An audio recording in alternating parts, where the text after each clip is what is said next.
There's a term that I use, which is a lot of agents historically use showing property as a way to learn about the preferences of the customer. No, Patrick, I don't want to do a buyer consultation because I need to go get out and look at properties so that I can learn about the customer. I always had a problem with that because as a business coach who spends so much time doing consulting on Zoom and over the phone, like I learned how to actually confirm what my customers actually wanted before we started.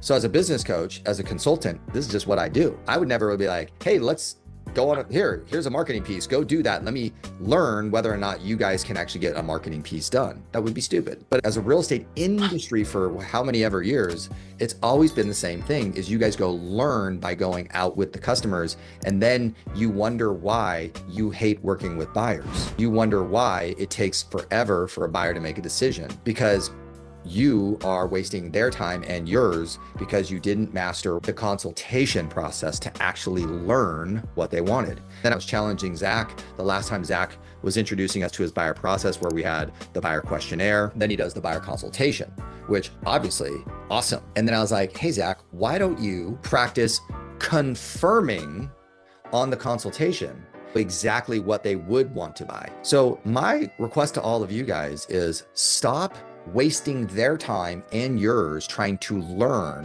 and practice the skill, the art, the question sets, and let's see how fast you can confirm exactly what area, exactly what property type, exactly what lifestyle they would actually want and that they would buy with you. So there's this learning versus confirming.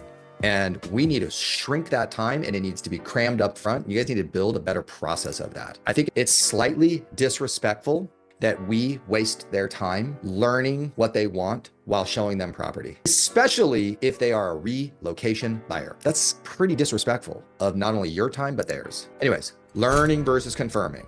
Now, there was a second component to that is I was like, man, you know what we as a community are not doing that we really should be doing?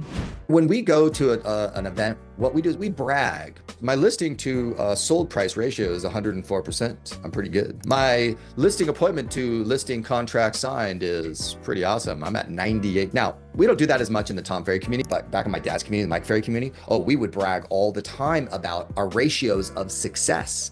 And we would be bragging about the level of success that we would have at the ratio level. And I started to think to myself, why are we not competing and bragging about how few numbers of properties I have to show before I get an offer written? If you guys track this, you could absolutely brag. I only show on average this many before I get an offer written. I only show on this many before I get an offer accepted.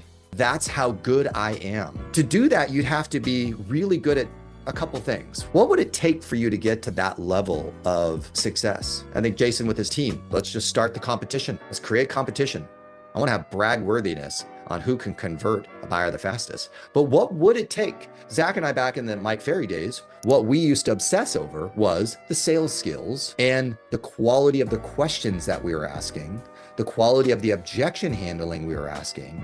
And then we would all be practicing our ability to understand and learn the motivation.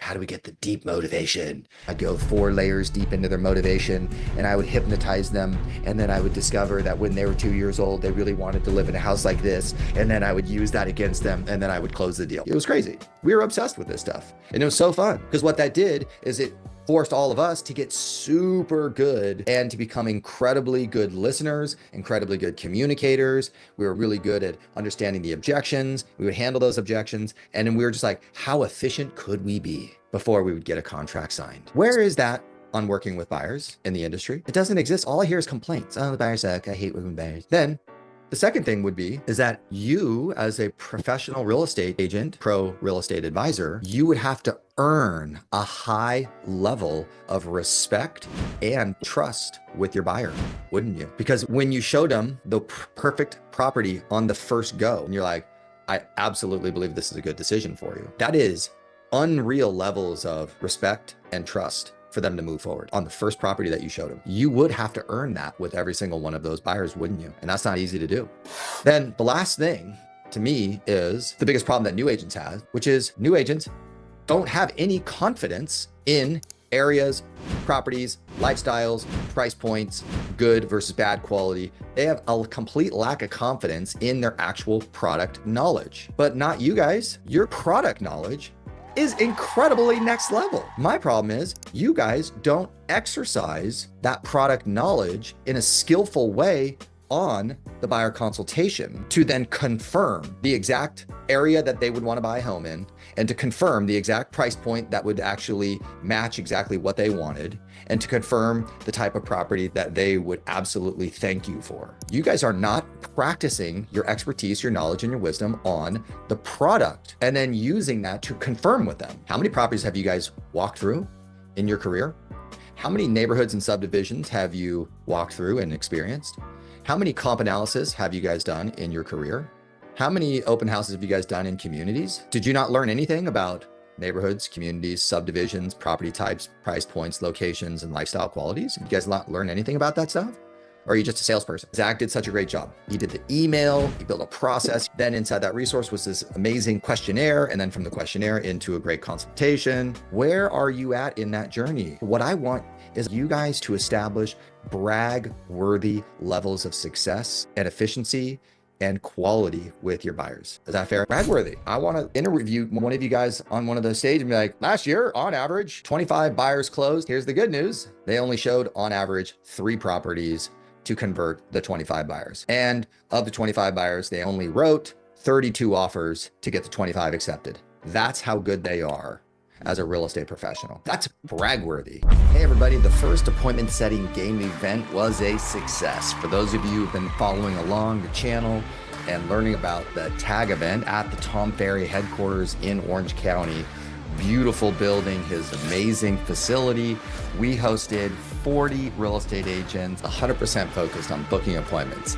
And we ended up with roughly 3,600 dials out, 512 conversations recorded, 84 appointments booked, 92 new lead opportunities discovered. We had such a blast.